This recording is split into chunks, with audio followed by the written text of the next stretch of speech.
Alaikum bihusnullah. Jadilah kalian orang yang selalu mempunyai prasangka yang baik kepada siapapun, dengan pandangan yang jernih. Apabila terwarnai dengan prasangka yang baik, maka akan selalu memandang yang baik. Saya umpamakan kecil-kecilan saja. Apabila di bawah hidung ini dikasih minyak wangi, minyak harum, mencium siapapun harum, itu orang husnuzon. Tapi kalau orang itu suudzon, di bawah hidung ini dikasih kotoran, secantik apapun istrinya pun baunya gak enak. Itu memandang orang yang selalu pandangan sempit, pandangan kotor. Maka dengan adanya peringatan khol siapapun yang ada di Indonesia ini, Indonesia itu kaya, bukan subur saja. Terkenal ulama-ulama di Indonesia ini sampai ke Timur Tengah. Siapa diantaranya? Guru besar Thariqat Qadiriyah adalah dari Sumba, Syekh Ahmad Khatib namanya Sambas, sangat terkenal. Bukan Sumba tapi Sambas, daerah Kalimantan.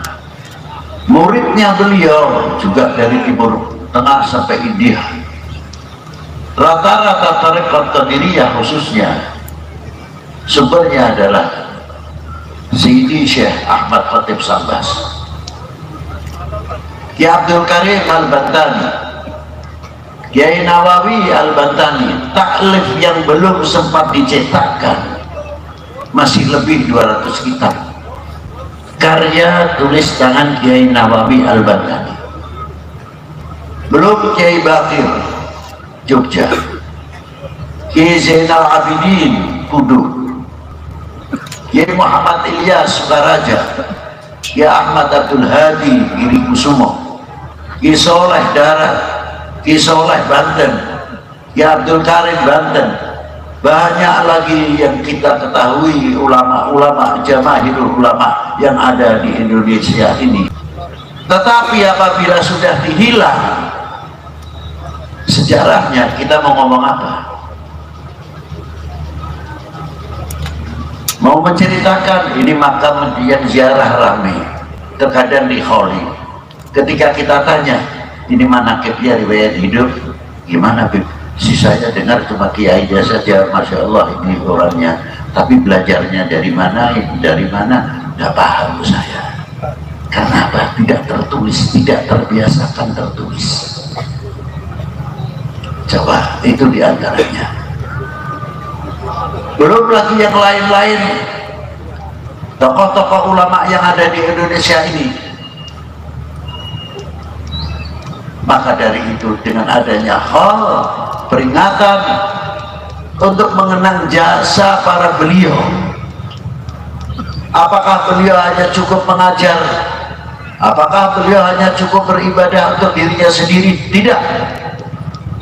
Sudah diawali dari mulai zaman Aceh, Pasai, sampai ke Pulau Jawa. Berapa beliau-beliau yang menjadi tokoh-tokoh, contoh-contoh perjuangan, menjadi bapak negara. Satu contoh yang luar biasa, mempunyai kontribusi yang luar biasa, menelurkan tokoh-tokoh yang luar biasa seperti Diponegoro, Kiai Mojo, Sentoperwiro, Dirjo, Ibu Kartini, Cuk Nyadin, Teguh Marce Ditiro, dan lain sebagainya. sehingga kita mengenal merah putih. Apa di dalam kandungannya merah putih? Di antaranya ada 3 hal: harga diri bangsa, jati diri bangsa, kehormatan bangsa. Ada di dalam merah putih sekalipun tidak berhuruf. Tinggal sejauh mana kita memahami. Bukan untuk kultus kepada bendera, tidak. Kalau di zaman Rasulullah adanya bendera simbol perang-perang. Jadi kayak kalau sekarang benderanya tank sendiri, yang bagian meriam sendiri, infanteri sendiri. Di zaman Rasulullah sudah ada begitu. Di zaman itu pun dijaga setiap pembawa bendera 4 orang. Jangan sampai bendera itu jatuh ke tanah. Luar biasa. Kalau kepanah atau ketumbak salah satu penjaga yang bawa bendera, cepat diraih, jangan sampai ke tanah. Terus begitu dan begitu estafet. Padahal bukan bendera kebangsaan, tapi harga diri pada waktu itu dicontohi oleh para beliau-beliau. Ada di antaranya kakaknya Imam Ali bin Abi Thalib, sahabat namanya Ja'far bin Abi Thalib. Kakinya sudah putus, tangannya sudah putus, berlumur darah, tapi sempat menjaga bendera tersebut dengan lehernya supaya tidak menyentuh tanah. Bagaimana bendera kebangsaan? Sejauh mana kita mempunyai kebanggaan? Maaf, bendera partai boleh banyak, tapi merah putih hanya 1. Betul tidak? Betul tidak? Merah putih cuma 1. Nah, tadi kita digugah dengan lagu kebangsaan. Indonesia tanah airku, tanah tumpah darahku. Apa itu hanya lagu kebangsaan atau seremonial? Ini perlu anak-anak kita dan sedini mungkin tolonglah diajari, karena kita sudah banyak kehilangan para pejuang. Nanti tambah lama tambah hilanglah sudah.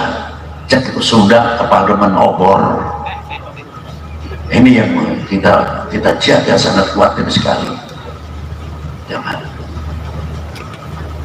Ternyata di dalam lagu kebangsaan mempunyai kandungan ikrar, bukan sekadar nyanyian atau lagu kebangsaan. Minta dibuktikan sebagai pengakuan selaku kita mengaku Indonesia tanah airku. Apakah dalam lagu kami telah mengucapkan Indonesia tanah airku? Apa yang ada di dalam Indonesia milikku, ekonomi milik kita semuanya, pertanian milik kita semuanya. Semangat akan menanamkan di dalam dunia pertanian dan dalam dunia ekonomi, karena untuk menunjukkan Indonesia tanah airku, bukan pepesan kosong.